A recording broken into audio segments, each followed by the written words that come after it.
carrying stones and digging holes to cultivate consciousness where, for the next 2 hours, Bridgette Lynn Dolgoff and Kelsey Sweet will be sharing their knowledge and understanding with their own beautifully unique twists on all topics related to helping humanity to achieve betterment of health in body and in mind.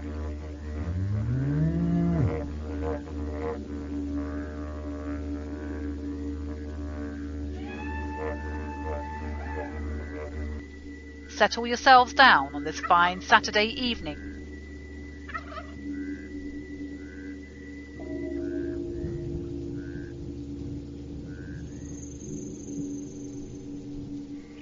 For now, it is time for Bridgette and Kelsey.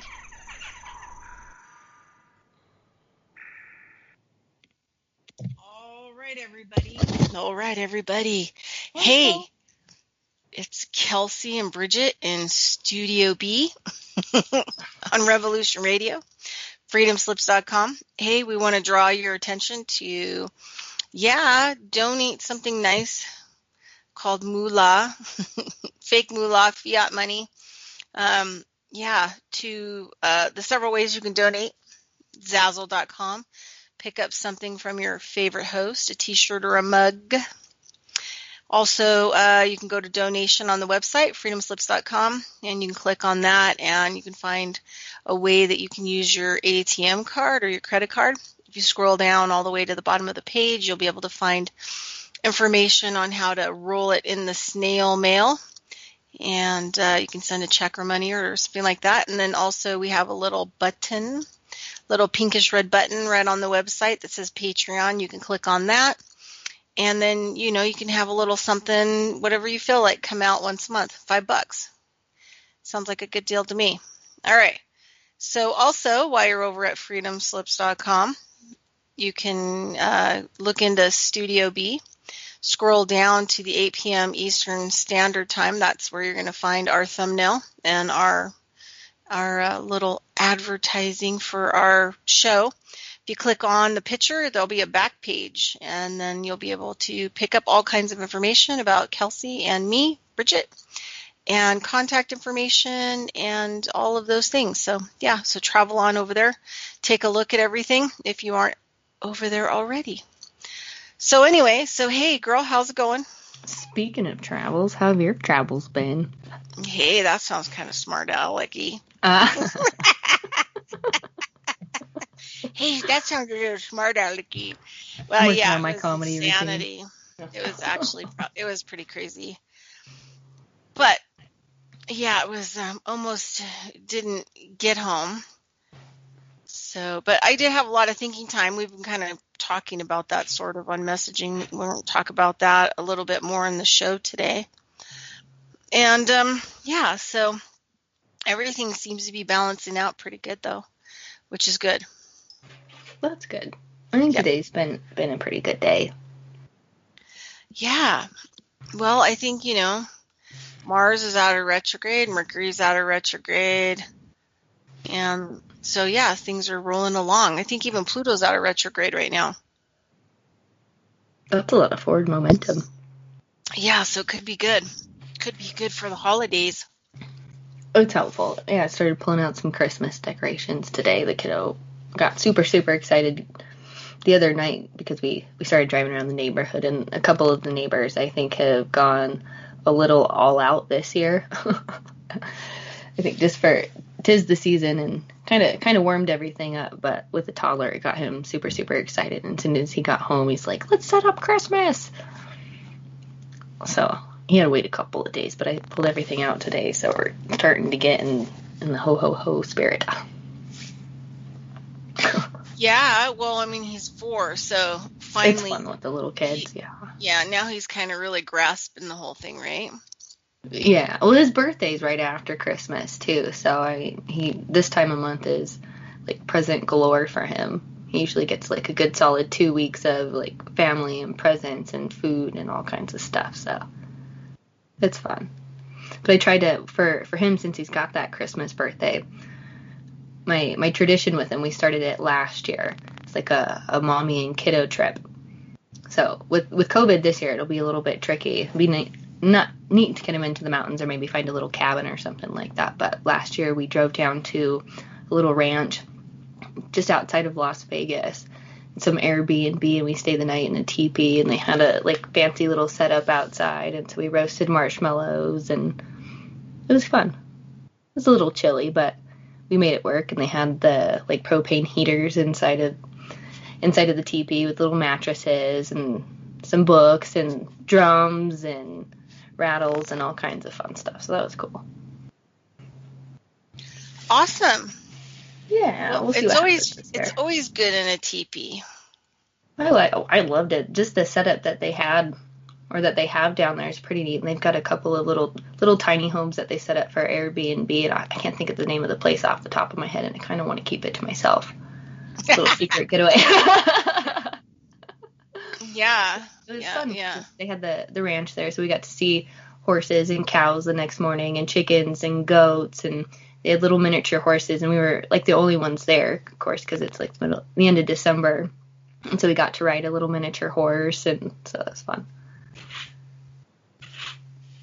Yeah, that's awesome. It'd be fun to do every year, but it's a long drive from here, and yeah, it's a little bit of work.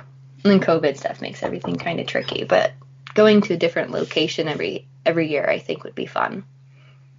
And then just making it about adventure and making it about an experience to get away from the presents. Yeah, no, I'm all about that. A long time ago when I used to have money, every winter I would drive up for Christmas week to Calistoga and stay there because there'd be nobody there. Well, you were telling me about that. I think I've been living vicariously through that memory of yours.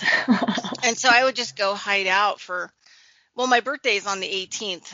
So I would just bail out usually like 16th, 17th, and then go up there, and I'd stay. You get a discount, on the hotel and stuff like that. I'd stay in the little cheapy Best Western that was right around the corner.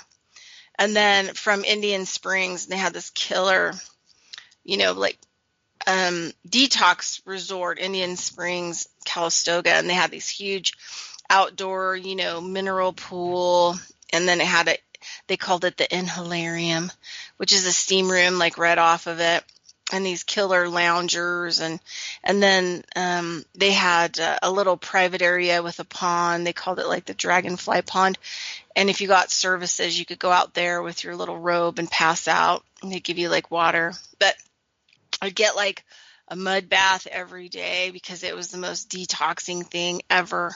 And it feels so good because so I'll tell people, so you like get ready. It's like the best thing ever. And I used to have a lot of stress because I worked my butt off.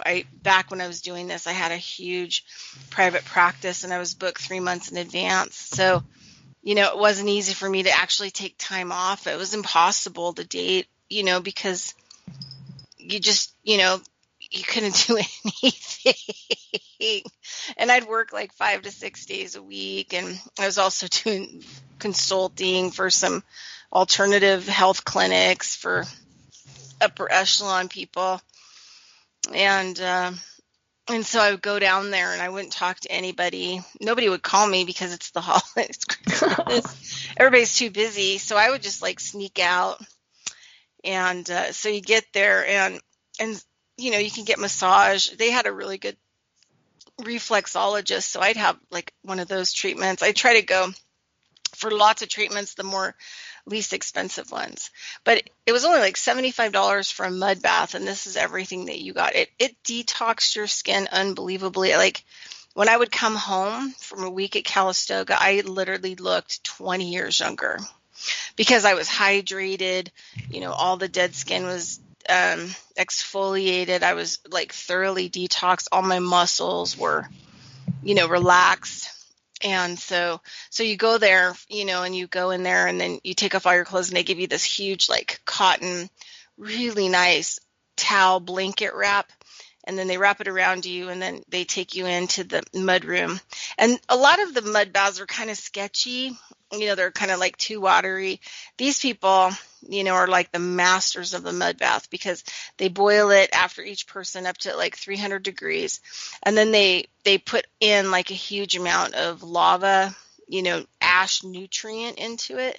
So it makes it just really killer, just sucks the toxins right out of you.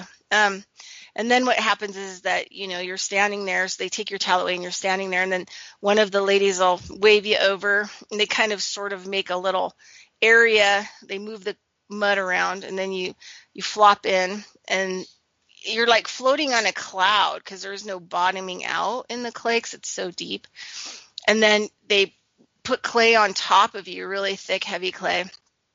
And then they put your head on a little plastic pillow, and then they put mud on your face, and everything's like in the mud, and it feels so good, like the heat of that mud, and I think like the lava ash and all the nutrient, it just starts working on all your muscles, and you can just feel like deep muscles like just totally relax. And then about 10 minutes, you just really start to sweat profusely, like you can feel troughs of water just rolling down your back. And just totally just detoxing. You just sweat for about 6 minutes. Seems like it's 20 minutes, but then you get out, you wash all the mud off in the mud shower.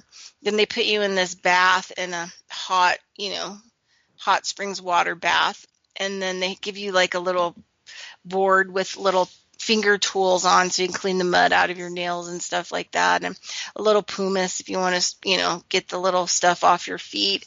And they give you this killer hot springs water that has cucumber and lemon in it, and it's just the nummy because at that point you're like in relaxation mode and you're just feeling so good. And then you sit in there for as long as you want, and then they put you in the eucalyptus steam bath that just cooks the holy cuckoo out of you as well. It releases all the stuff from your lungs. And then when you're done, when you're finally, turn me over, take me off the barbecue, you stand out there and you put your arms up and they wrap this huge cotton towel around you. And then they walk you to the night room, and it's this bed that has all these towels and everything on it to absorb all the sweat, because you're going to sweat like a pig. And then they lay you down, and they put all these blankets around you. And then you put your head on the pillow, and they put frozen cucumbers and an ice pack on your head. And literally you're out like seconds. You're just like, and you can hear all these people snoring because of the little night rooms. And you just pass out for as long as it takes for you to be able to stand up. And then you go to the pool and you just float around in the hot springs for the rest of the day, and you go back to the hotel and pass out. But yeah. That sounds lovely. Oh my God, there is nothing as therapeutic as a really good therapeutic mud bath. I can tell you I've been in holistic medicine for over 40, 50 years, right? My whole life. And that's the bomb, is that mud bath. That sounds nice. I'm an earth sign, so I really like getting into the dirt. Yeah, I think, I don't know if men really kind of like that stuff, but I think pretty much every woman would be, yeah. Yeah. Yeah. Lather me in mud. Exactly. Put some ice on my face and slather me in hot mud. That sounds amazing. Yeah, it is. I think they're probably more expensive now, but back years ago, before 2006, I used to go until 2005 was probably the last year that I did it. But back then it was only $75 a treatment. So you could use the pool all day and everything else. And yeah, it was awesome. Now it's probably like $180 for a mud bath. Probably. You got to bring your own water too. No, I'm just kidding. Yeah, you got to go out there and pump it, Got to get some labor in. Definitely need one after that. Yeah, so yeah, I used to be like have to travel a lot for lots of different reasons, and I used to go to this place. I used to do dowsing for a mining company, and actually, I wasn't for the mining company. It was for the owner of the mining company, and he would send me out to different places like New Mexico, Arizona, with different site numbers, and they were old mines that, kind of had been abandoned because he would buy them. He would clean up all the toxic. He had like a green way of fixing the land, and then he would use the tailings that had tons of money in them, but there was a lot of toxicities involved in it as well. And he would, buy up the land, and he would use the tailings to make bars different that have, because usually a lot of these sites would have, nickel, usually some platinum, palladium. They would have, a little gold, just different types of metals that have been there. And so once he could start cleaning up the land and cleaning up the toxicity, he could utilize the tailings piles to make, multifunctional different type of metal dory bars. And then he would use those, sell those to actually pay for the cleanup, of the land. And so he would send me out to different areas because I did a lot of dowsing for companies like that. But I never worked for bad people. So I don't work for bad people or evil people, nor do I have them in my private practice. But yeah, I would go Dowsing out. would seem like an interesting experience as far as dowsing. I was talking to a gentleman, another friend and I suppose client of mine before this, who's mentioning that his father also did dowsing. So I don't know, it's just interesting that you're bringing it up. I'm just fascinated by it. Yeah, I don't use the copper wire ones. I pick up things on the land, and then I strap them, and then I use them for dowsing. I don't bring my own stuff because usually it's not, always reliable because it has other imprints on it. It's better to pick up stuff on the land that, like I can douse certain things for the land. But, yeah, you can, douse, so I would have like usually after sitting down with him, to go out and douse these areas, decide whether he wanted to buy them or not, buy them up, and I would go and I would look for certain things. There were certain things that, like a list of 15 things that he wanted. And then we would also look at, for example, depth. So I had to start getting really good at, depth of stuff. And I was pretty surprised because I had no idea there were so many things under the ground that, like people will strip out the gold, but they don't utilize any of the other stuff, which is like blew me away. And so they left behind lots of things. So I got pretty good at that. So, and when I had to go to New Mexico or Arizona, I would go to this hot springs called Ojo Caliente. And now it's a resort. It's kind of an out of the way kind of resort out of Taos. But when I was going to it, was pretty rustic. Like you could go in these hikes up in the hills, and there were still like, pottery shards everywhere from like, 5,000 years ago, like 1,200 years ago, like, and it, nobody touched them. But these days, people got to just steal everything. They just can't, they can't leave things alone. And anyway, the hot springs is like this amazing place. It is very important to the native people, spiritual, because it's the only place in North America that has multiple types of healing water. So they have an iron hot springs that you can sit in, and then you can drink up to 14 ounces of the iron water a day. They also on site have a soda, like soda, baking soda kind of soda water. It's carbonated. It's not a hot springs. It's like about 98 degrees, but you can drink, like a lot of the water coming out of the thingy and sitting in it. And then they also have arsenic, their arsenic is homeopathic, which is 0.06. So, the thing is, like, a lot of people don't really understand that a lot of metals are actually things like when they're given in the homeopathic levels or homeopathic cures. But if they exceed certain levels, then, they're poisonous and you die. So they had the hot springs there, and their hottest hot springs were actually the arsenic ones. And the .06 is so good for like arthritis, any type of, degenerative disease, which bones and tissue and things of that nature, pain. Arthritis is a degenerative disease. But yeah, and then they also had, when I used to go, they had a lithium fountain.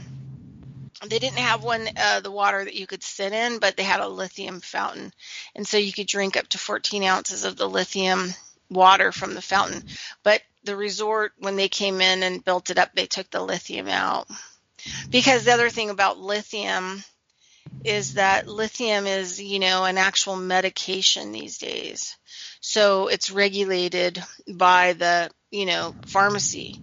And so if you're, allowing people to drink lithium on your, resort, then you're basically prescribing medicine without a license, kind of a thing. That makes sense. That's unfortunate. Yeah. But, I didn't really like lithium. It jacked me up because I don't really have, like if somebody has an unbalanced, chemistry, like more towards, like bipolar kind of. Yeah, that's what they normally use it for within the midfields. They use it for some pretty intense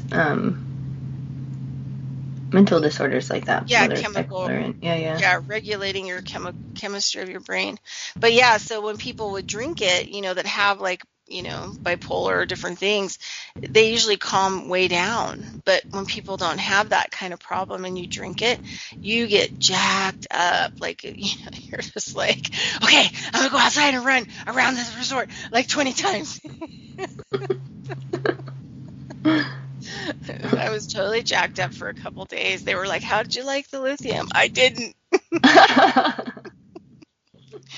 I know likey. But yeah, it's a killer place. So anybody, Ojo Caliente Rocks is one of my ultimate favorite places. Yeah, I'm a hot springs traveling, crisscrossing the United States. I'm a hot springs connoisseur. And the other cool, yeah. So this is a really cool thing. I haven't told anybody a story actually. So I think it wasn't it like 2004 when the tsunami hit Indonesia? Wasn't that when it happened? Maybe. I graduated high school in 2005. So I don't know that sort of stuff at that time in my life was necessarily on my radar.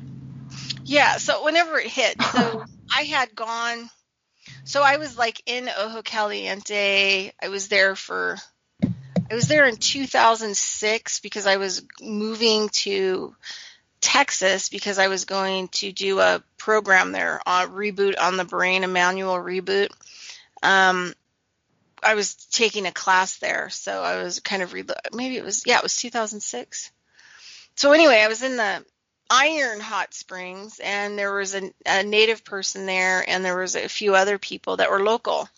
And we started talking about, I was having these really weird, good weird dreams. But once I got on to Ojo Caliente, like there was this very, very, very intense other worldly reality, right? That you just can't really escape. And so weird that when I left, I ended up getting stuck in Ojo Caliente at this resort in these hot springs during an ice storm. So for 7 days, I couldn't actually leave and get down to Santa Fe to go across the 40 to get into Texas because there was these really bad, crazy ice storms. So I just stayed, at Ojo the whole time. They had like a little healthy restaurant and, like I could use the hot springs every day. So it was like just ideal. And I was talking to these people and they were talking about, I said, so can I ask you some questions about like the anomalies of the energetics here? Because, I've been having some pretty interesting experiences. And I was telling them kind of about some of the experiences, and they were nodding, and they said, yeah, they said that that Oho had one of 3 of the largest vortexes on Earth, and that it was a sister pack. So there was 3 of them, and they were sisters. And the one that was in Oho was about kind of a self-love, right? And that's what it was running. So every time you'd start to go into kind of a negative aspect, it would say things to you like, you'd hear things like, oh, you don't mean that. Like it was just kind of like in the dreams that you had, and just the things that happened were just kind of on the giggly spectrum, I guess, on the kind of like the really happy side, really learning to love yourself, and it really like forced you to kind of do this work. But it turned out that it's 2 sisters. The other one was in Siberia, and then the other one was in Indonesia, where the underwater earthquake 10.5 happened, and the shift of the plates, and then the giant tsunami that like really was catastrophic and wiped out like a lot, killed a lot of people, did some crazy stuff. So I was talking to them about it, and the one guy that was there was involved, and he was raised, native guy, he was raised his whole life to be one of the caretakers ceremonially of the vortex that was there at Oho, to keep it regulated, to keep it stable, to take care of it, to energetically feed it, to make sure that it was happy. So he was part of a group of 5 people, and then he trained some other people to help him with that one. And they started to notice like these crazy things going on with the vortex there. And it was like destabilizing. It was wavy, and it was kind of going through some crazy things. And so in 2000, well, it probably had to be like in 2003 or 4 or something like that. So they ended up raising all this money because they started noticing about the vortex there, and they were getting these messages that they needed to travel to the other 2 to kind of stabilize them all. So they got enough money, and they left, and they went up to Siberia, and they got to the one there. They stabilized it, but right before they were getting ready to leave there, the one totally went off the charts and went wackadoodie in Indonesia, and they couldn't get to it in time to stabilize it. So what happened was that they had to wait some time before they could get over into Indonesia so that they could patch it up energetically and kind of fix it up and stabilize it, and then get back. So it was kind of like this really cool, I always meet people like this that are doing just this incredible work. But it was interesting to me that something was causing the 3 sisters, the largest energy vortex on Earth, that's what they said, to be kind of a little bit, crazier or unstable. And that, they didn't really focus in on why that was happening. They were more focused in on, stabilizing them, getting them operating together and making sure that they're okay. And so, but I thought it was like, these people have given their lives to doing this. Like, they don't get paid. They do it because, it's like the right thing to do. They give their life for the betterment of taking care of things, like my last native teacher, he was one of the caretakers of the caldera at Yellowstone. And, this is work that has to be done. And a lot of this work is not being done.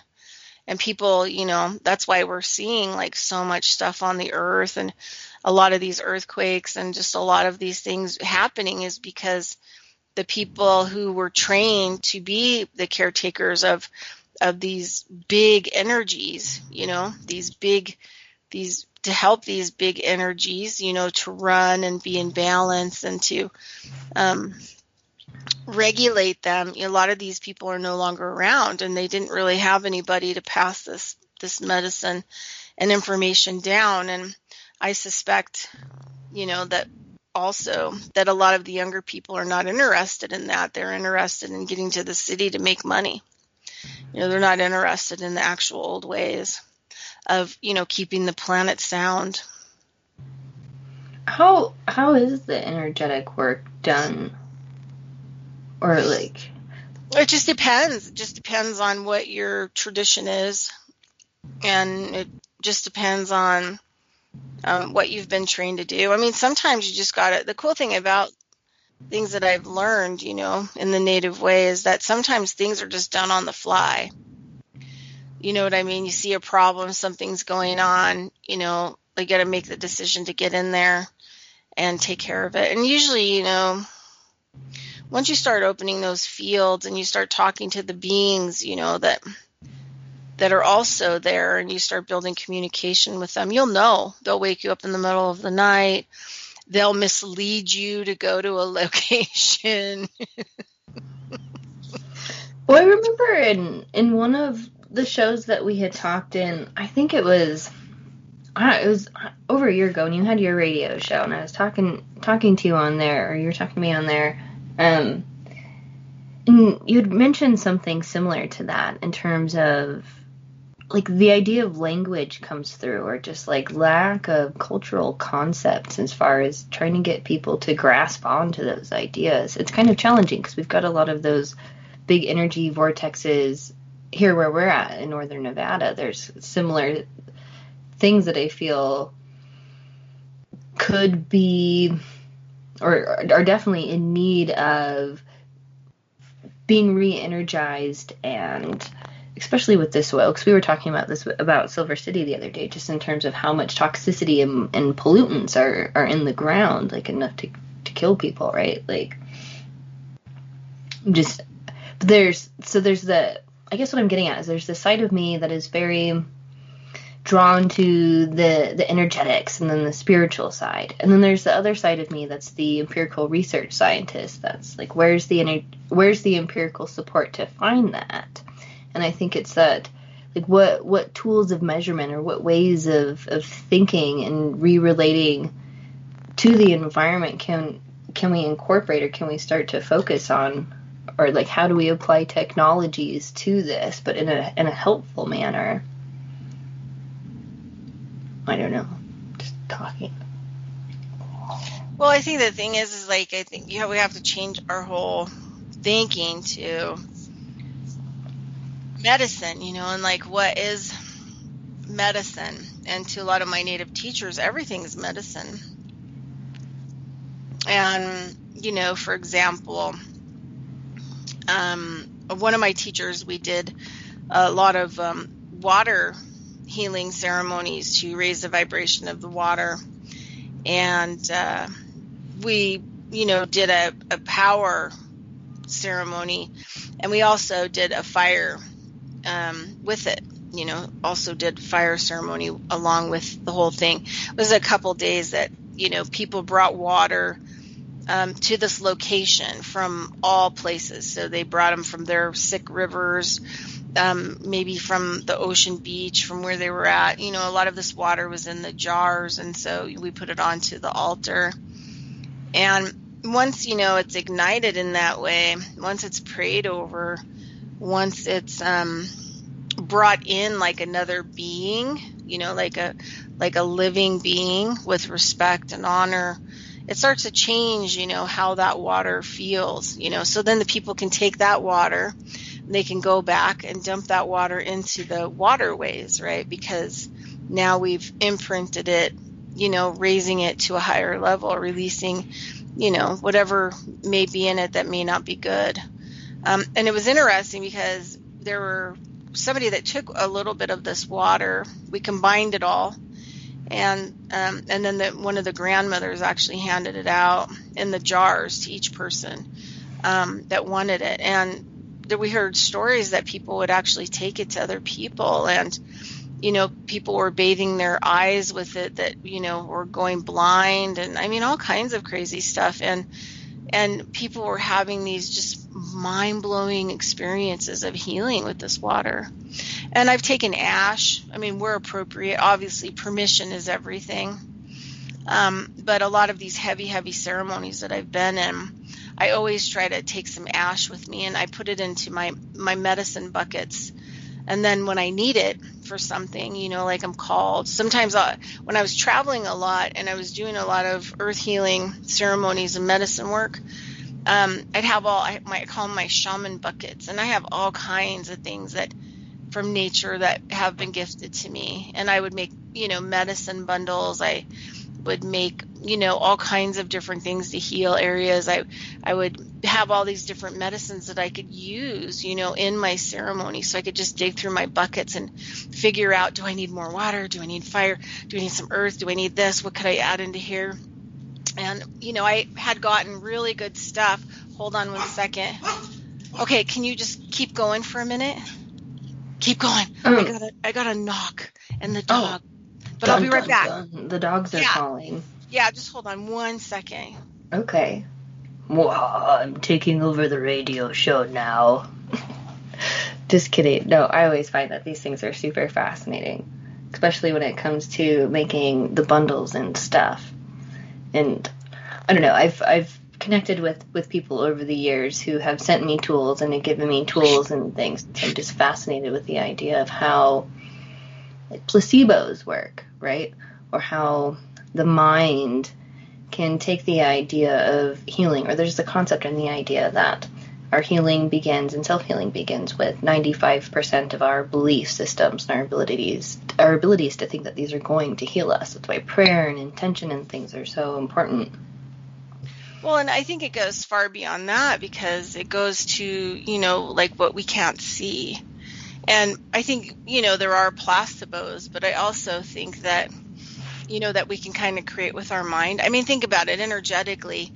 You can create a poltergeist if you're emotionally out of control, right? And you have enough seething hate for someone. You know, you can create a poltergeist that could actually, you know, go out and actually harm somebody. So a lot of it has to do with energy and emotional energy. But with a lot of the, you know, native medicines, I think a lot of it is like returning spirits back to whatever it is, like returning its spirit back to the water, returning the spirits back to, you know, the earth and nature, or helping them to reconnect where we've, you know, disenfranchised them. And then, you know, helping to protect and helping to, you know, create energy so all of it kind of runs smoothly. You know, like one of my teachers used to say all the time, like, you know, the more that we cut into the earth, you know, the ley lines are broken. You know, this stuff is destroyed because they dig all this stuff up. They take the oil out. They, you know, he talked about how when the earth was designed, you know, you had everything in perfect balance. So you had, you know, some crystals here that were doing this in the earth. You had oil here and here that were lubricating the plates, you know, of things so the plates could slide without a lot of effort. You have, you know, different pressures. You have different things going on. You have, you know, the tides. You have all these different things like working together inside the earth to make sure that, you know, it's rotating or whatever it's doing, it's in balance. And then, you know, we come along and we decide like we're just going to glean and harvest all this stuff for money and use it up.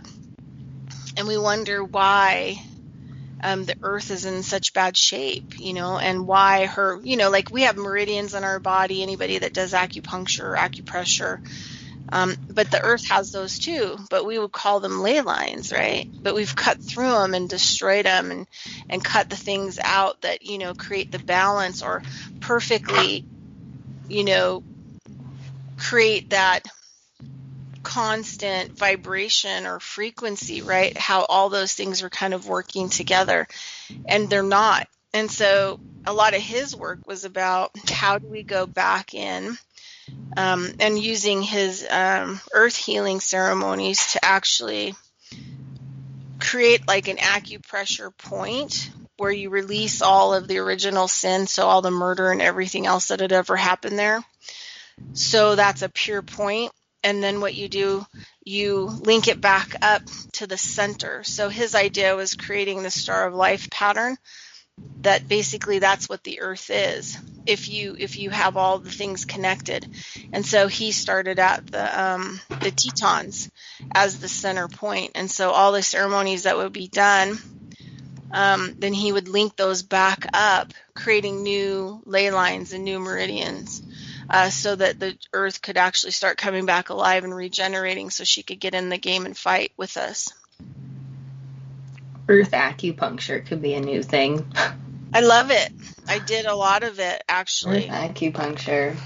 In urban farming, when I was doing these builds, when I'd have problems with some of the neighbors in the cities, like meth addicts, I would start because you can't use a lot of this stuff and trespass. You know, you have to be invited. So I can't go across the street and do a whole bunch of stuff in the people's yard because I'd be trespassing, so it would actually work against me. That makes sense. I have to do it where I have permission, so the yard across the street where I'm at.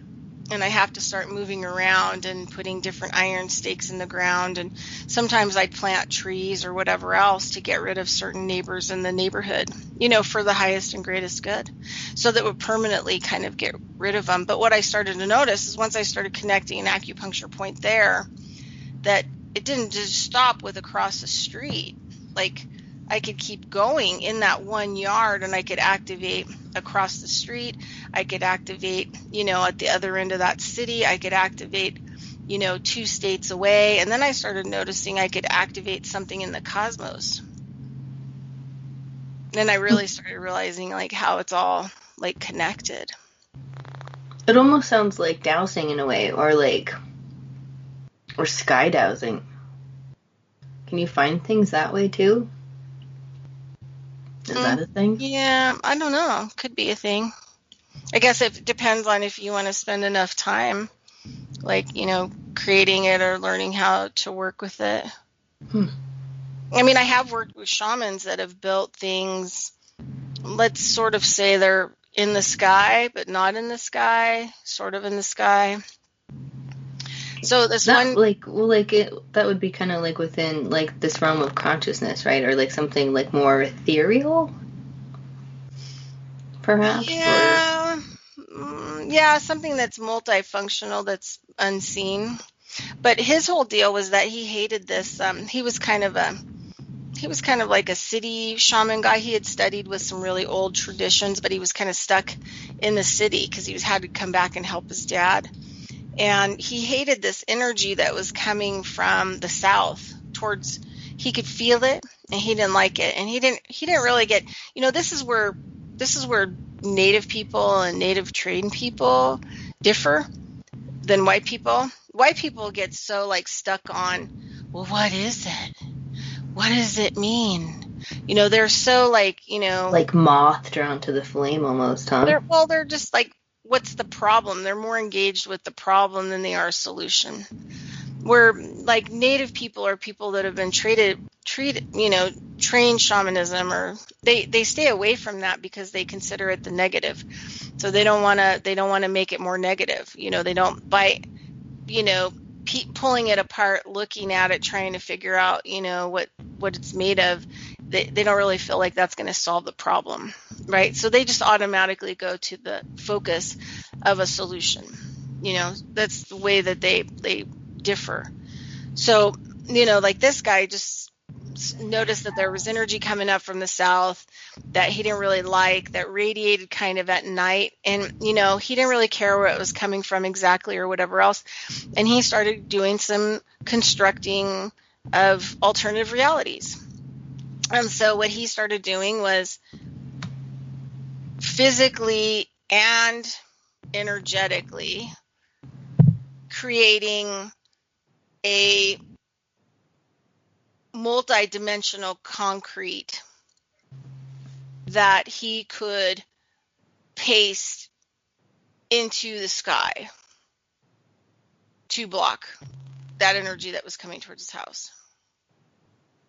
And it worked. He had like 3 levels of it. You could actually feel it. You could actually run your hands up towards the sky in the south at his house, and you could actually feel where these construct walls overlapped. You could totally feel it. You couldn't see it, but you could feel it energetically for sure.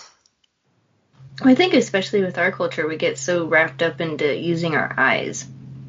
Like, seeing is believing. Like, for whatever reason, like, our eyeballs have to be the thing that validates whether or not something is real or exists. And it takes away so much of the focus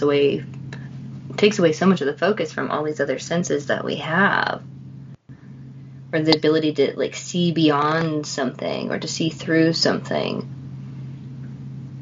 Yeah, well, and I think, like, seeing is not like such a bad thing, because I think that, once you kind of work, once you start engaging in some of these other kind of, I don't know, let's call them realities, there's like such a lack of vocabulary for it all.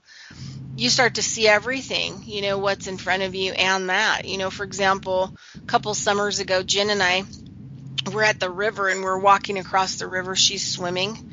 And it's pretty rapidly. It's about a little over my knees, so I have to be really careful, going across. And she's swimming and holding on to rocks and moving over, so I got to pay attention to her. So, it's kind of a big thing. And we get right over to the other side of the bank, and there's like nobody over on that side. And both of us at the same time see it. And it's like this being that's kind of in a shadow. And she sees it and I see it, and then it runs, right? But, it's totally visible at the same time, so that you can see this stuff with your eyes. You can see it all, but the thing is, I think that you just have to train yourself. I think it's in building the concept of it, or just an understanding that those things can exist and be there. Well, I think it works. The less you think about it, the better it works. Like if you tried to come up with some kind of protocol, to do it, you wouldn't be able to do it. Because, you have too much left hemisphere in there, too much technical detail, and not enough right hemisphere, which is just omnipresence, which is just being there. Be in the now. Just be. Can we invent a bunch of new words? Oh, I do it all the time. I love it. I love having new words. We'll just start speaking another language on our radio show. It'll be fun. Yeah. That'll be People great. have to decode and decipher. Yeah. No, that wouldn't be bad at all. Maybe it would help them to really, think. So, yeah, they couldn't just like listen and do other things. They'd have to really like, okay, all right, I think I got that. Okay, let's see. Let me see if I can deprogram it. Yeah, so I mean the thing is that are you in the chat room? Are you in the I am in the chat room. I'm just kind of passively watching Which one? some of the conversations. And, public? You're in the public chat? I believe so. Oh, good. Here, I'll give you a link. It's something we're going to talk about towards the end of the show, because I think it's fun for people. Here, I'm gonna give it to you. Okay. Well, we're starting to come up on the end of our first hour anyway. Yeah, so getting ready to take a quick break and. Yeah, so it's a good time for all of our listeners to go jump onto the website and. Yeah, so we're going to talk about making something for solstice, because winter solstice is coming up. Cool. That'll be fun. It's right around the corner. Yeah, so it'll be fun. We'll like end with that. I was thinking maybe if I can remember, we can post some stuff at the end of the show through the month, until the solstice. So every week present something else that somebody can do for the solstice. And this is the other thing too. I was talking to Lenny today. We're on Skype, and he was saying like, this solstice is supposed to be power packed with energies and planets, but like I was telling him that every solstice is, right? Every equinox is, everything that goes on all the time. But the problem is that it's a choice. Am I going to ride this energy in a good way, or am I going to ride this energy in a bad way, or do I even know it exists? And all of it has to do with choice. And so if you don't know the choice or potential or option exists, collectively, you're probably not going to pick it up. And this is the other thing too, is like Rudolf Steiner talks a lot about how, we're in the fifth post-Atlantic epoch, and we're about the individual. So we're about the individual developing its ability to critically think and understand this world as an approach to freedom, total freedom. And then the next epoch is going to be collective driven, because enough of us will have individualized, and then we can come together and collective eyes into, creating, freedom together. So we have to have the choice and do the things to prepare,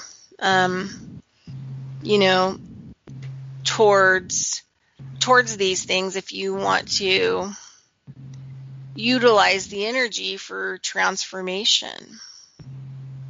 But the choice has to be made. You have to make the choice. And basically, if you're going to buy a Christmas tree and put decorations all over it and put presents underneath it and go out and spend all this money and consume your time doing that, you missed the option. You missed option A. Option A is, spiritually, energetically preparing for winter solstice. And being getting ready for the next year. What a powerful time to set an intention too for the collective. I think. No, for yourself, individualized. Yeah. You have to do it for yourself. See, that's the problem. Heal yourself to heal the collective. Shifting out of that. Yeah, individualize. You have to individualize it. Freedom and understanding and getting your brain around it and seeing, everything, that's around you. And not just haphazardly. I mean, my teacher did, one of my other Native teachers used to say all the time that it is what it is and it will be what it's going to be. And there's nothing you can do about it. The only time that you can do something about it is when it comes onto your radar. And that's the moment that you get to make a conscious decision. And maybe, stopping the looping of that, energy situation in your life, like it from looping back in. Or, whatever else it's going to be. So that's the point of time where you get to deal with it. Where I think a lot of people, Americans, have a tendency to be codependent and have a lot of these other kind of, more application towards the mental. And they're always trying to outrun problems that haven't happened yet. Or they're already trying to create solutions down the road, or make everything bulletproof, against anything that could possibly happen. Instead of just waiting, some preparation is good, but then waiting till the moment where it shows up on your doorstep and then you get your opportunity to deal with it. And then the rest of the time, not thinking about it, but utilizing your energy into whatever shows up there in the moment, kind of a thing. Right. Being present time. And it's hard in a city because you need a roof, you need a car, you need clients, you need a job, all of these things that make it really difficult for you to be able to just, be with the good spirits, be with the Creator, be with, the ancestors and the grandmothers and the grandfathers, and, listening to them, you're here as the vessel for all of it to work, right? You're the link. You're the link from them to this world, and the person that gets to physically carry out the work that needs to be done, And it's hard when you have all this other stuff going on that's in the way. Distractions. Materialism is the destroyer, basically. Even Steiner talked about how materialism is the destroyer of the intellect and the soul and generations. It's amazing what lengths people will go to restoring things.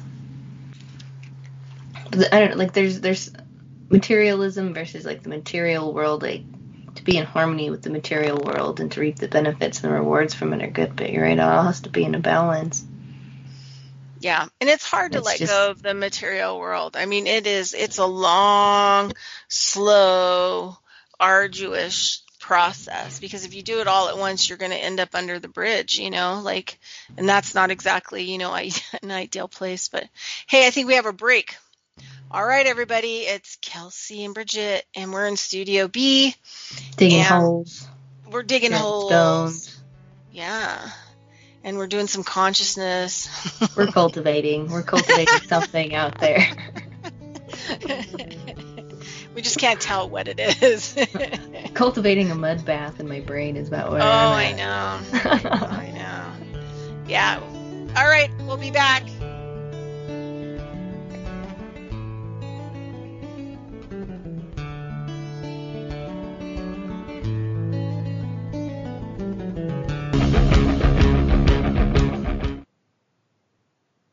Right, we've made it back. We're back. I went to the other dimension called the bathroom, and I made my way back. Yeah, right there with you. Getting ready for round 2. Round 2. Okay, hey, so let's talk about those donations out there, people. It is Christmas is coming right around. For most small businesses, including Revolution Radio, I'm sure. Happy Small Business Day, by the way. Small Business Saturday. So, I guess whether we're in a COVID-19 or we're not in a COVID-19, but yeah, we struggle. Small business struggles coming into the holidays, usually December and January, and maybe even early February can be a little rough with the donations, and then add the CV-19 on top of it. So freedomslips.com, everything that everybody does here at Revolution Radio, we all do it for free, even management. Nobody gets paid, and everybody works other jobs, right? So we're all busy, plus, we're working our butts off, and everybody trying to provide you shows that you like, and the management trying to keep our network together. Non-corporatized First Amendment radio, where people get to talk about what they want. So we talk about what we want too, and Bridgette and I also accept donations as well. We both have our websites and ways that you can contribute to us individually or us as a team too. So there's different ways. Yeah, and we're going to be working on some stuff. New projects are fun. Be talking about, so we're going to be working on that coming up. So we'll have more stuff to talk to you guys about. On that run. But so the donations, 4 ways, Zazzle.com, get a t-shirt, get a mug, donate, just go to Patreon, do a $5 a month if you want, $10 a monther, comes out of your account. Also snail mail, we got snail mail at the bottom of the website, and then we also donation button, and then you click on that and you can do ATM or credit. So it doesn't have to be big, doesn't have to be large, but every little bit helps. So help. Help us. We'll help you too. It's mutual. Yeah. So I figured so we can get it out of the way. I think we should do the how many weeks? Let me look here. We're going to do okay, so this is 1 November 28th, 2, 3, 4. So I was trying to see when solstice is. So solstice.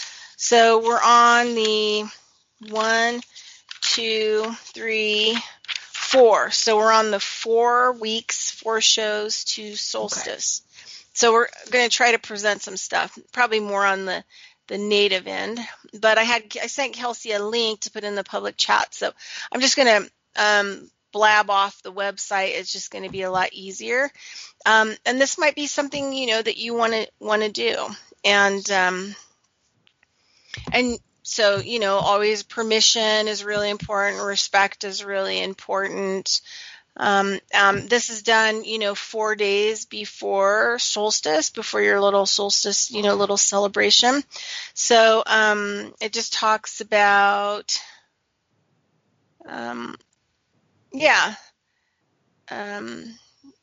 so this is a ritual that honors your ancestors, belief systems, and a way of offering prayer and gratitude. Prayer sticks are made by everyone in a family for 4 days before the solstice. On the day named as the solstice, the prayer sticks are planted, at least one by each person, in a small hole dug by the head of the household. Each prayer stick is named for an ancestor or a deity. You could also name them for a plant, or a tree, or something, that means a lot to you. So say, for example, I got really sick last winter and mullein was really helpful to me. So, I may decide to say one of these prayer sticks is going to go, to mullein, because it's been so helpful to me in the winter time. And it helps to get me through the winter time with all of the respiratory stuff and just different things that are going on, and maybe, the winter stress. So I probably would edge a little bit, kind of closer to doing my, making the decision. So it doesn't have to be a scary deity or anything like that. And, you could just an ancestor, somebody in your family. Traditional prayer sticks are usually made out of cedar and are forked, are equivalent to the measurement from the maker's elbow to the tips of their fingers.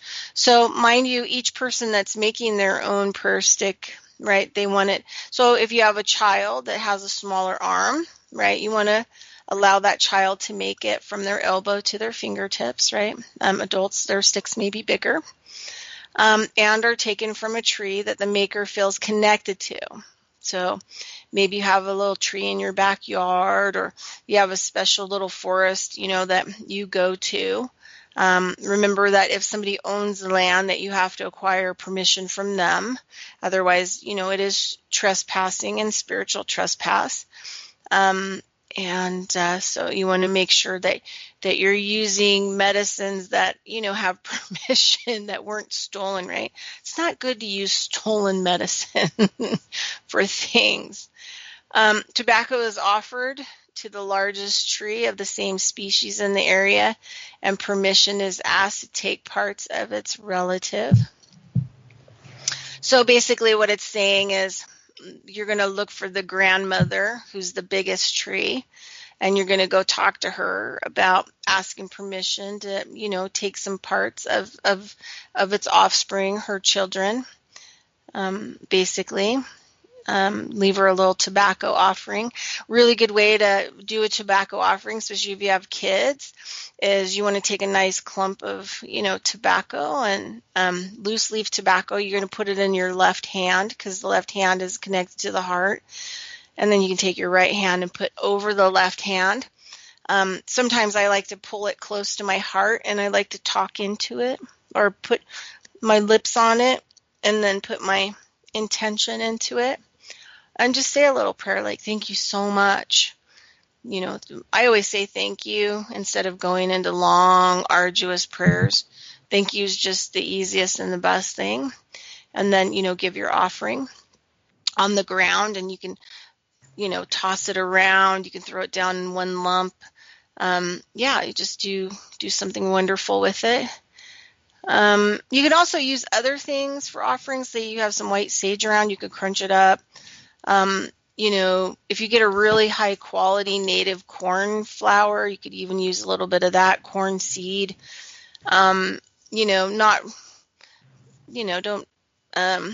Sweetgrass, you could use a little sweetgrass if you wanted. You could do a lot of things that are important to you, are always good gifts to give. So something to think about. One time I actually was at a site where Lenny and I were at the Anastasi site out there in Colorado, and there was some plants growing there, and I wanted to collect a little bit of it. So all we had on us was marijuana buds. So we ground them up, and I gave a marijuana bud offering. I figured, it's something that I highly prize. So, why Right? not give it, right? That's a medicine. So it's It's all I had. valuable. It is. It's all I had on me. So, kind of a thing. All right. So, you take your pieces of the tree. The bark can be stripped. The bark can be carved on the stick. One feather should be added to the prayer stick. Traditionally, this would be a wild turkey feather. But, sometimes you'll find a feather, on your way to do this, or days leading up to it, right? Or early in December. And all of a sudden you'll look down and you'll go, wow, there's a feather. There's my feather offering, because you need 4 feathers, right?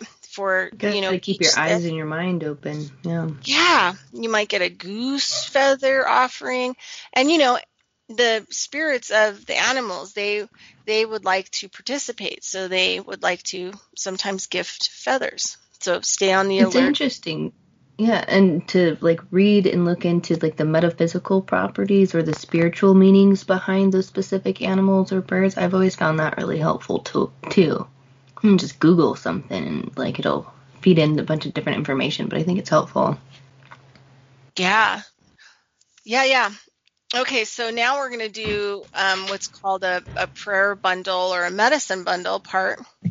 So you're going to take first you're going to get a square piece of red cloth, and then you're going to put tobacco in it. And the easiest way that I found to do this is that I can bring up all the corners together so that tobacco stays in there, and then I can wrap it with some twine really well and tie it off. But you're going to also tie it onto the fork. So you're going to want to keep some of that yarn or hemp string. Try to stay with the natural stuff. If you have some horsehair, awesome, even better, that you can tie up your little medicine bundle and then tie it onto your forks. Think nature. I was even learning this summer how to make nettle rope out of nettle, how to break down nettle and break it down in a way where it's in strands, where you could actually use it to tie things. You can make some rope out of it. So, you could, if you've got some fresh nettle around, you could even, make some nettle ties if you really wanted to get into it. So lots of things. Fur or bone from an animal that the maker wishes to honor is tied onto the stick. So you've got a feather, you've got your little tobacco medicine prayer. Now you've got maybe a little piece of bone or a little bit of fur on there. Or, you could even do something like somehow tie an acorn on there, or, something that you think is important to you or valuable to the solstice. I'm probably going to be more geared towards, what's coming in the spring. So even though I'm dealing with the winter solstice, which is the darkest time of the year, I'm going to be intending, for the sun to be good this year and the water to be good this year, so that the plants are good this year. So the medicine I collect is good this year. So, I might tie some dried herbal plants that I have from this last year, I have some dried mugwort. I even have some really cool rose hips that I actually could, poke a hole in. They're big enough, and then run a string through them and then tie it onto my stick. So, you don't want to be too much so your stick falls over. But, things that are important to you that you think matter. So metals and stones should not be tied to the stick. And it's also customary to say prayers silently while you're making your stick and you're putting it together. And this is the thing is, I've sat and done long, hours of prayer work, making things, and just keep it simple. You know, don't go into these long, lengthy prayers and phrases, because sometimes it almost sounds like it's depressing, you know, about what you want or what you need, and that's kind of like where people go. But I always say thank you, thank you, thank you, thank you, because it's so easy to hold in my mind while I work and do the stuff that I'm doing. And I know that whatever I'm thanking the Spirit for is exactly what I would want to happen, or I'd want to see, or would be right and perfect, right? It'd be like, oh, thank you for that. So I know that thank you is, for me, is like the highest octave of the prayer, right? So thank you, thank you, thank you, thank you. I will keep saying that until I've got my medicine made. And that's what you're making. The stick is a medicine, right? It's a medicine stick. It's a prayer and medicine stick. Okay. All right. Okay. And then, so don't forget, you know, you put it in the ground, and then you're off and running. And you can just, you know, you can leave it there till it falls over. I mean, mostly that's kind of like what you usually do. Find an area in your yard where this is a really good place to do it. So you have like a little bit of sacred place where, you know, you don't have people tearing through it or running through it, but it has its own little space to, you know, work its own little medicine and its magic, you know, honor the space. And so it's, you know, like a little sacred altar back there or wherever you're going to put it. All right. So anyway, I thought that would be fun, be a really good family thing. And the other thing too is, like, if you have 5 people in your family, you know, do 5 sticks, right? Don't leave anybody out, because part of making this together is that that the spirit of each person is working the medicine, doing their own little thing, and then you collectively pull it together for a whole. So don't leave anyone out. It's a nice way of bringing people together with intention. Well, it'd be so much better to create like a little winter solstice, you know, Christmas sticky thingies, you know, and put them in the ground than the whole Christmas and the trees and everything. I like the idea of it too, because then you can get something fresh. And I don't know, it just seems more magical than chopping down a tree. And it's fun to tromp around, you know, in nature this time of year and looking for little things that you could use to make, you know, make your little stick. Could be good. And, you know, I don't know where there's any really good cedars. There's a huge cedar forest if you go out towards Markleyville out there. And there's a grandmother there who's 500 years old. You can't see her, but I used to go and visit her a lot. But she didn't get chopped down because she had like a dual head, you know, a dual point, so they left her. But she's been through 2 forest fires through there, and she's still there, but you couldn't find her if you didn't know where she was at. And then all of her little offsprings, because she was the one really that reseeded that whole area after it was completely logged. So it's all her family, it's all her children. How pretty. I love the smell of cedar too. It's amazing. Yeah, it's a good strong tree. So what are you going to do? What are you going to do for solstice? Make a prayer stick. Make a few of them.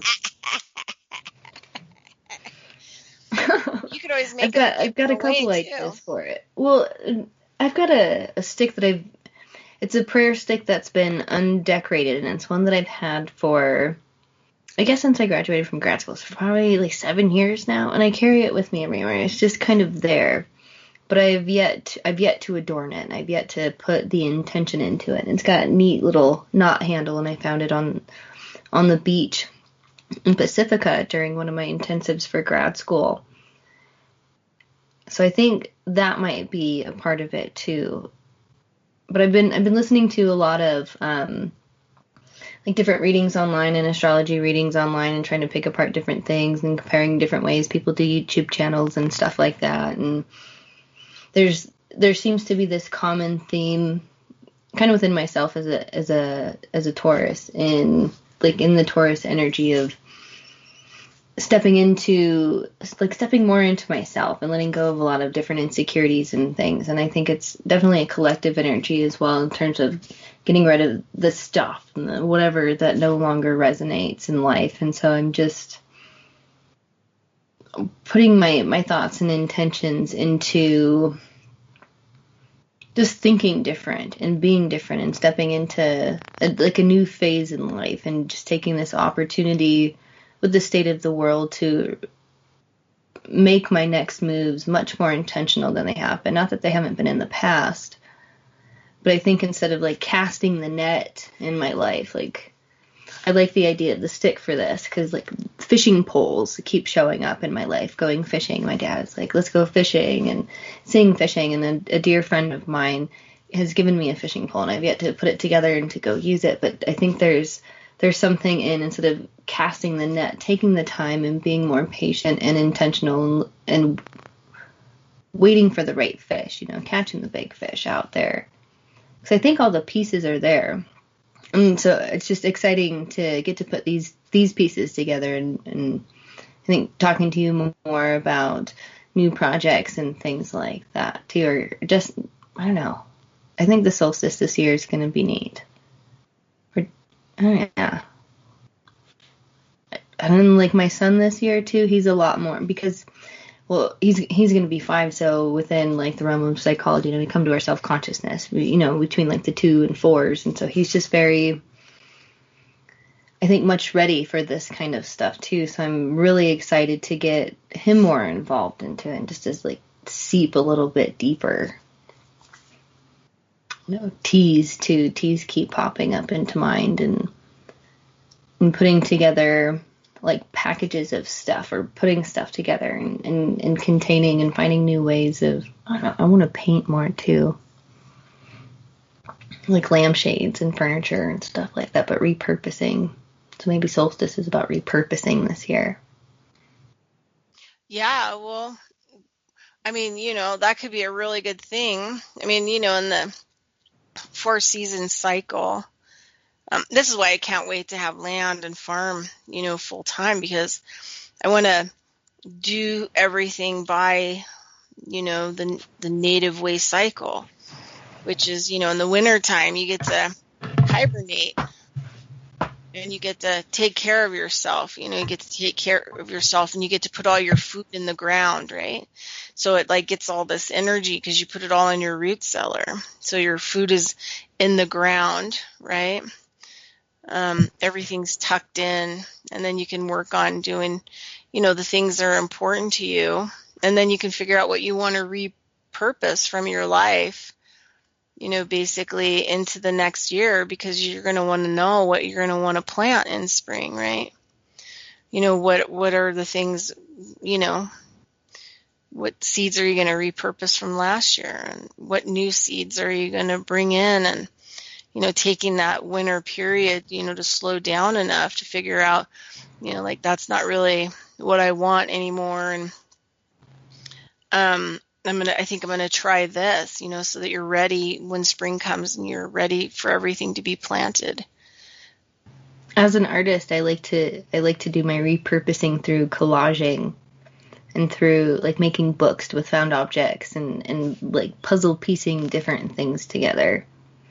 Because I have a tendency to hoard stuff, because I have this big picture in my mind of like, this fits with this and this fits with this, and I like these colder times of years, because like when I've accumulated enough and I've like prepared the space for it, and I've stepped into the intent, and I've got the time to sit there for several hours and to put it all together, it's a neat way of going through the things that I've been doing, these different memories, and kind of resynthesizing everything, and then turning it into something somewhat functional, or at least I don't know that I'd want to call it beautiful. I don't know if art is functional, but it's something different, or something that at least makes me feel a little bit more grounded in the inside of my head. It's kind of like undoing all the seed plant. I don't know. I'm trying to figure out like how it's like my seed plantings of different ways, because it's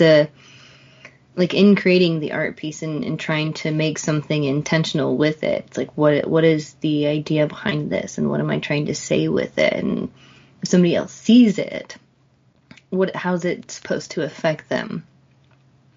What is it supposed to put into their minds, and what is it supposed to do? So it's a neat way of, I like repurposing. What is the purpose of it?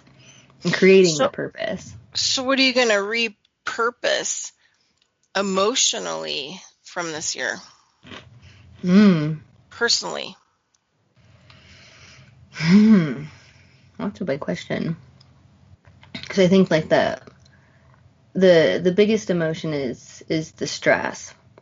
Not necessarily the stress of COVID. I don't know that one in and of itself has had too much of an impact, although it's whatever. How can it not impact people right now? But just going through like the emotions of like the turmoil of family court, going through like that stuff, like repurposing, I think, the chaos around family and like finding new purpose, and I guess in terms of family dynamics and family changes, because it's not only like family court stuff, but it's there are a number of, I'm blessed and lucky enough that I've got such an extended family and family members of various generations, and I'm very grateful that my son has been able to spend time with his great grandparents, but knowing that throughout my life I really haven't had to lose too many family members, though there have been definite losses kind of before and after that have affected my relationship to my family, especially on my father's side, because I'm not very very familiar with it.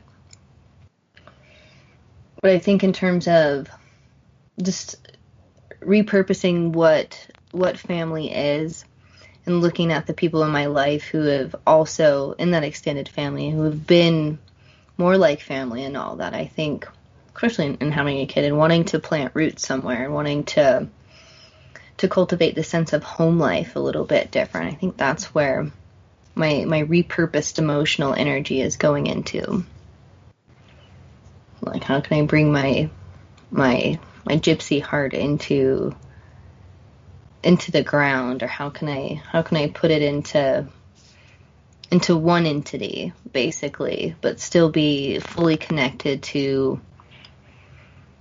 all the people that mean something to me, and all the people that I would like to connect with, and all the people that I have connected with and have lost connection to. So I don't know, I'm like getting into more of these shamanic and spiritual practices, or understanding like different guides and entities and things from different levels.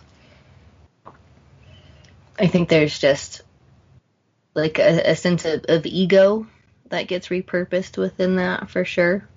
And just stepping into what new identity, not necessarily that I want to create, but just stepping into this like sense of living life to its fullest even more. Because I feel like I was definitely there and connected to that in my younger years. I'm not even that old, but I've lost so much of that connection, or there's just been like just a lot of kind of the chaos. I don't know, like I'd really like to repurpose what do I want to call it? I'm kind of careful with my words here. But like repurpose the soap opera into more of a documentary, if that makes sense, or something more educational. A biography. Yeah, there's just so much that I've learned through this experience in this last year, just about myself and how to like relate to things, and like what confidence is. I mean, I've been meditating on confidence for the last couple of years, and like really been putting a lot of deep thought into it, having just interesting conversations with people about how they know, or when you're connected with something, like how do you know, or like on an energetic level, and working with the land and working with these things and with these other beings and other guides, like how do you really know, like but you have to, I don't know, like just repurposing life in general. Just shifting gears. What about you?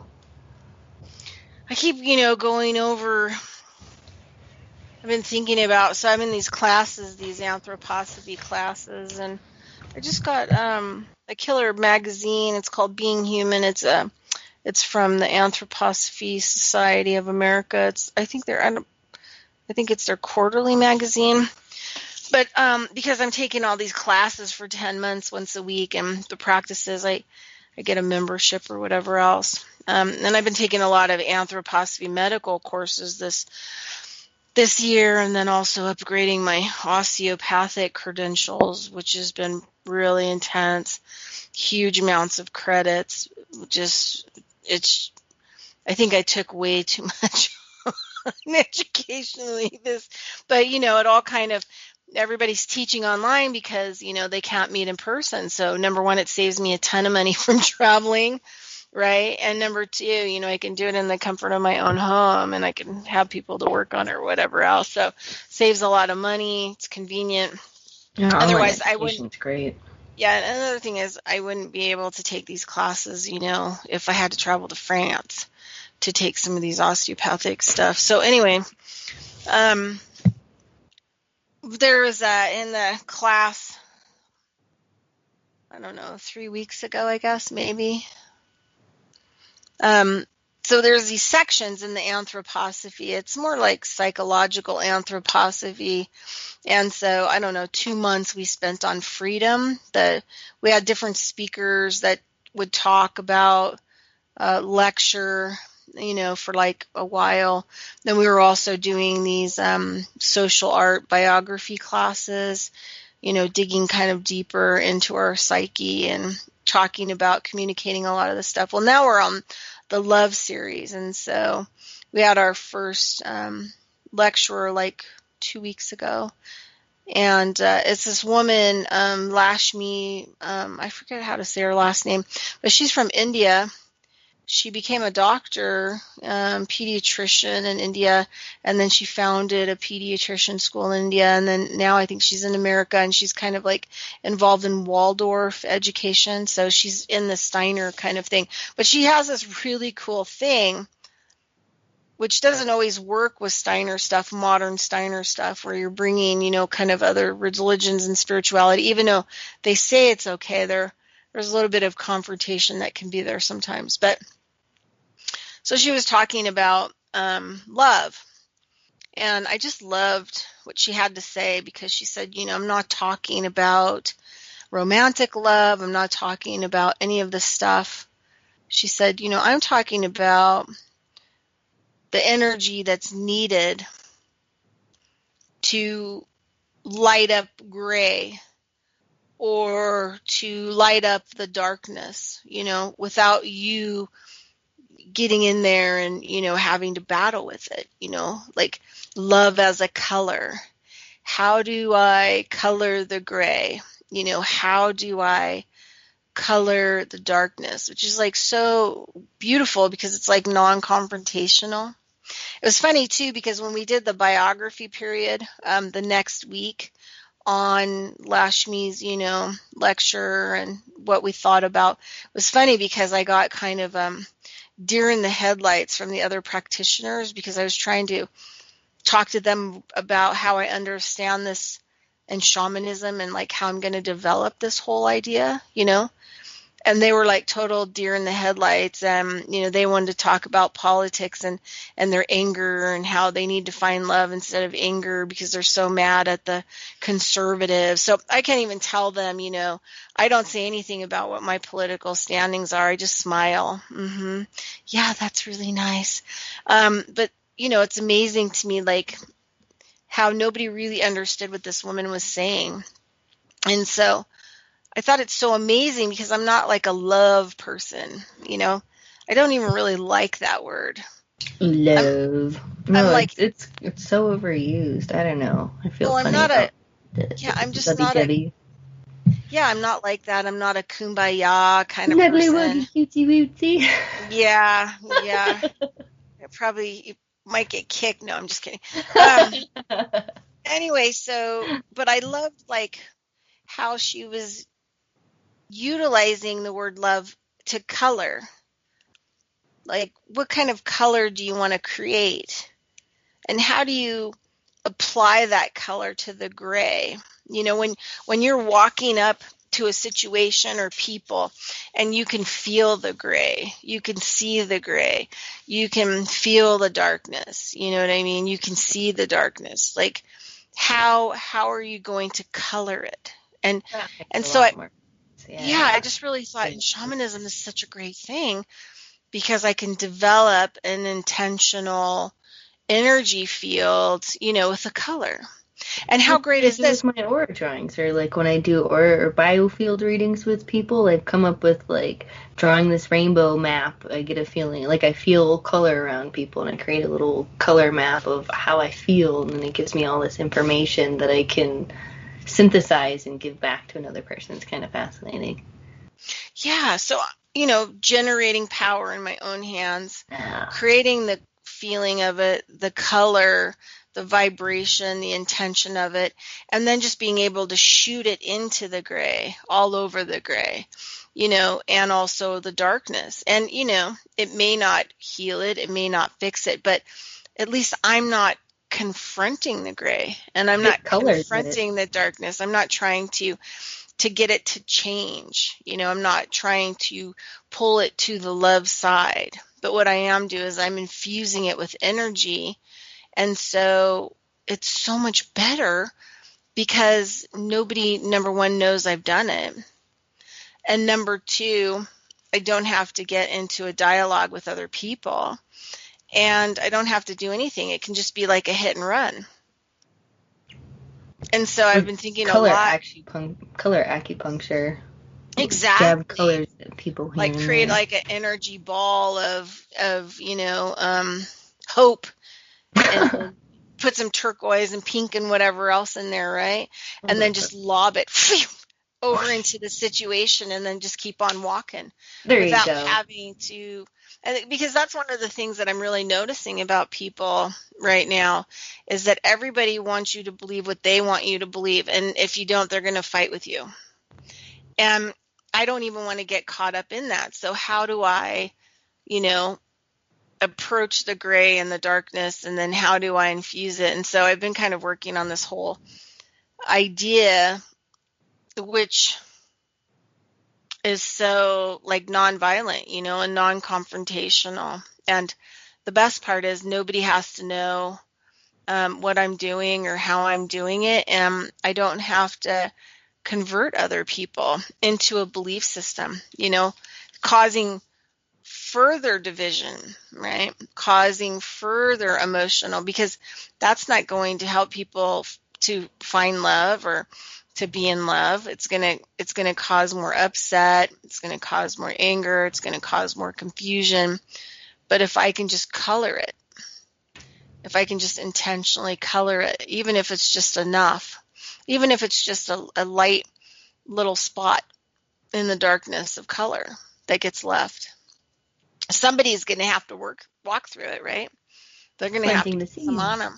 Yeah. Yeah. So I was just really thinking about, you know, helping myself, thinking about love as not as love, but as a force, and not like a ooey gooey yucky, you know, force, but just a force that could have a color and could have an energy, and could be, the color and energy could be shifted, you know. I mean, I think I I've heard that in the Chinese language that they have 20 words for love, because it can explain, you know, marriage love, you got child love, you got, you know, nature love, you have you know, lots of different types of liking. And in our culture, we just have this one word that's like the catch-all. We love it all. We love everything. Or we hate. I mean, that's the duality and the opposition. So it's either one or the other. And so that word just kind of needs to be changed to more of a force and an energy and a color, and being able to shift the energy and color as needed, so that it's, not a one trick pony as well. So I've been thinking a lot about that. Like, how do I, repurpose this whole, anger that I just have towards this whole love crap. And that I just can't, I just can't get around it. Like, I'm a big marshmallow inside. And I'll give people the shirt off my back. Like, it's not that I don't have, those talents and abilities and feelings. It's just, I just don't want to use that kind of vocabulary because it really just gets in the way for me. And then it puts me into a polarity. So how do I get around that and repurpose, not the positives, but repurpose having the desire to kind of want to be engaged in that force or those energies, but not in the average Joe way, and using the language. Well, I really like, what is that book? Like the Secret Languages of Love, or the 5 Languages of Love, or whatever. It's like people have different expressions of it and how they connect to it. But I think we have such a diluted Hollywood version, or it goes back to the Disney princess idea of what love is and what love should be, or these traditional concepts. Or I wonder if it's just you get the hodgepodge mix of different cultures and things within America, right, that help to kind of to muddle or to mute out what those different meanings are. We've just kind of found ourselves here in the Tower of Babel. And I think, I don't know, like I see it a lot in relationships, and especially in doing counseling work, or a lot of work that I've connected with, and just doing this kind of stuff. People always, it seems to like come down to relationships a lot of the time, and how people connect. And there's just so many different levels of like how the word love seems to like poke holes in the security of what these relationships are, because it's so attached to certain expectations, or it's supposed to look a certain way, or people are supposed to do things a certain way. And if it doesn't match that picture within somebody's head, there's this retaliation, or this idea that there's like justification, you don't love me because you're not showing it to me this way. And there's all these other like behaviors and things that stem out from that, and it just confuses everything even more. Well, I think, like I've always been one of those people, like I think the longest relationship I've ever had was 2 years, and I've been single and celibate for like 20 now. But I think now a lot differently about marriage and relationships and things like that, and I don't really care if somebody loves me or that I love them, and I don't even really care if you get married. What I do care about is that we're a team. Yeah. And that we meet everything that needs to be done as a team, and that we can handle it and we can get it done and we can work together.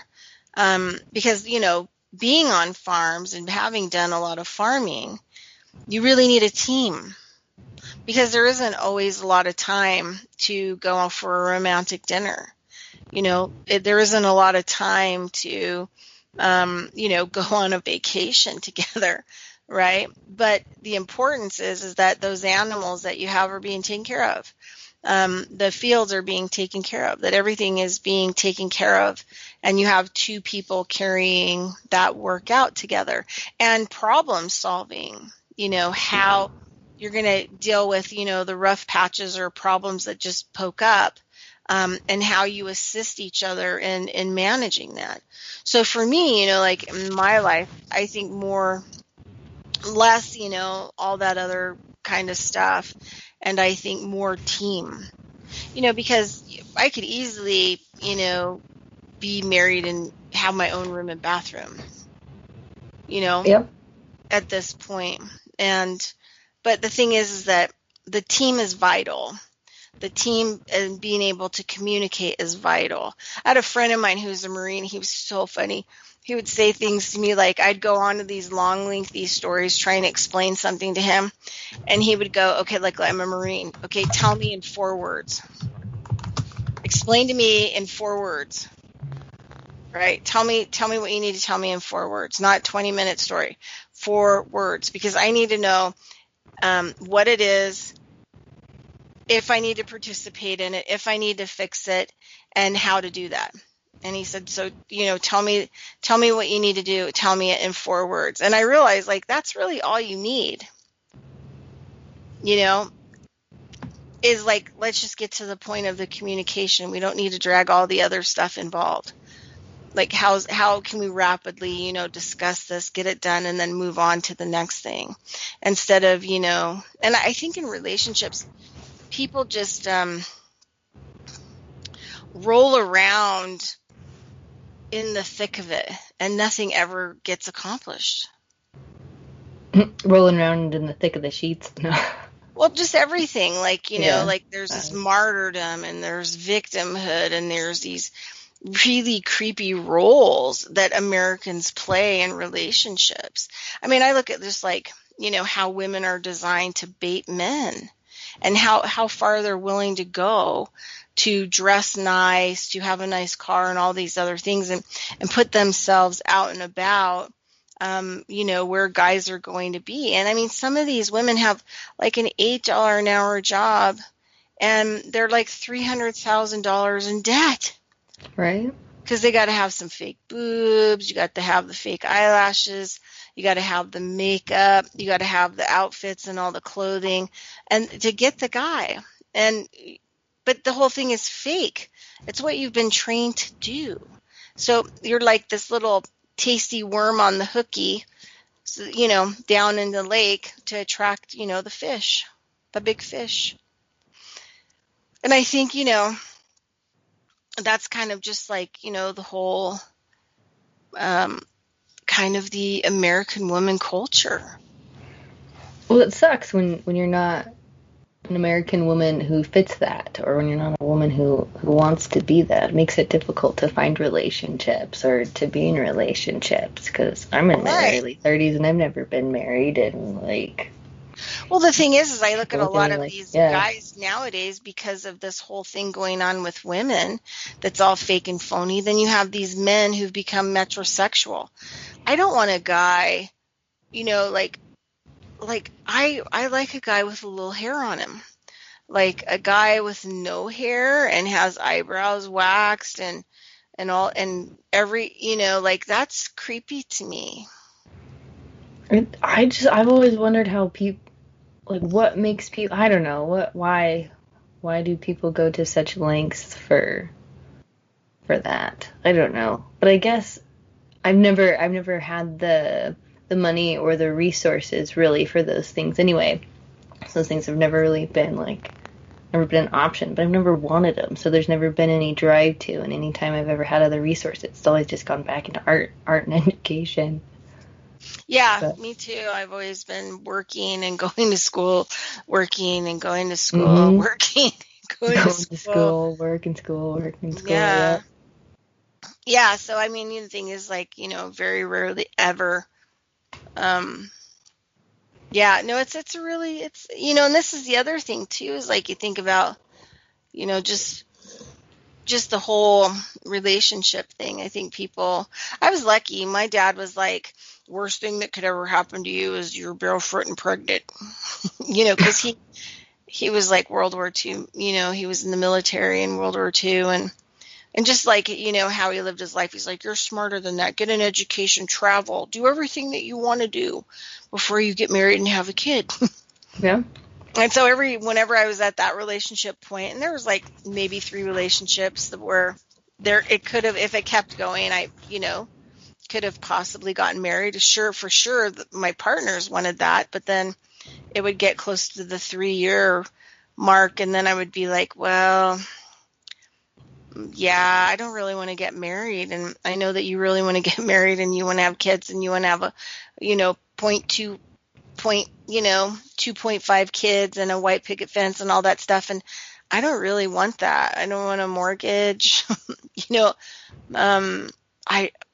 I just don't want to, that's not really where I'm at. I'm still not doing what I want to do.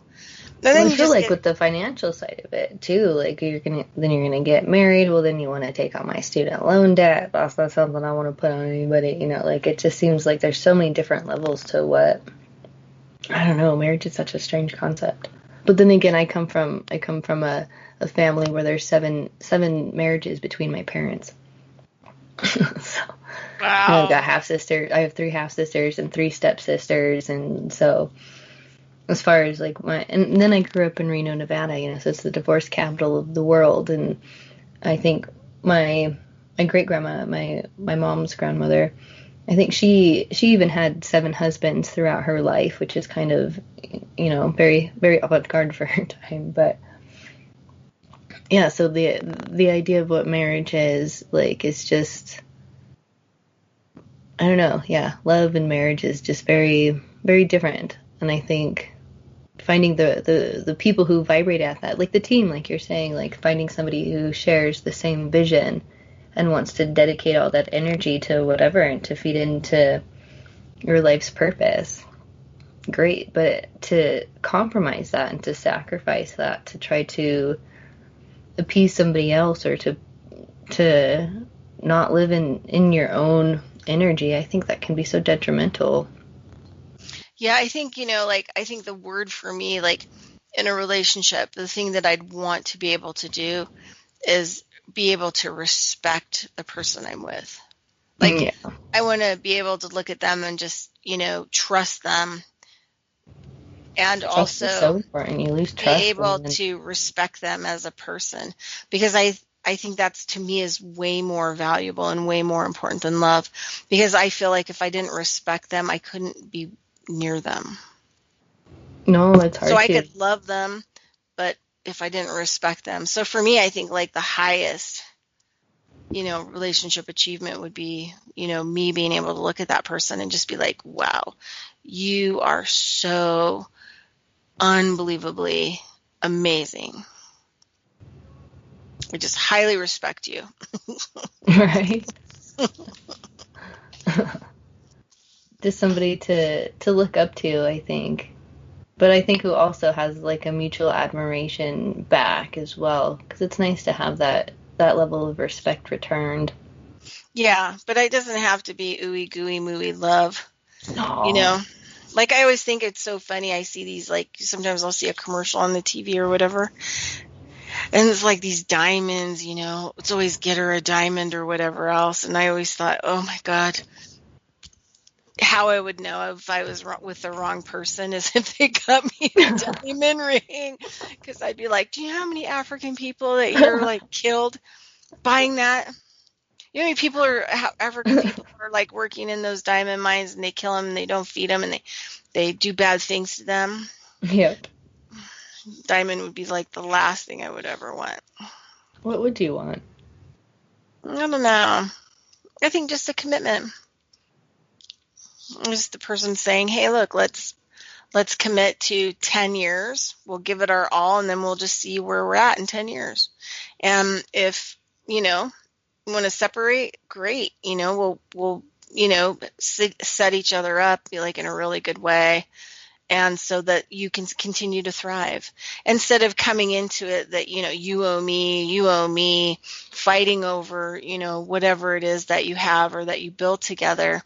But, you know, coming to it more, if it doesn't work out, then, you know, it's okay.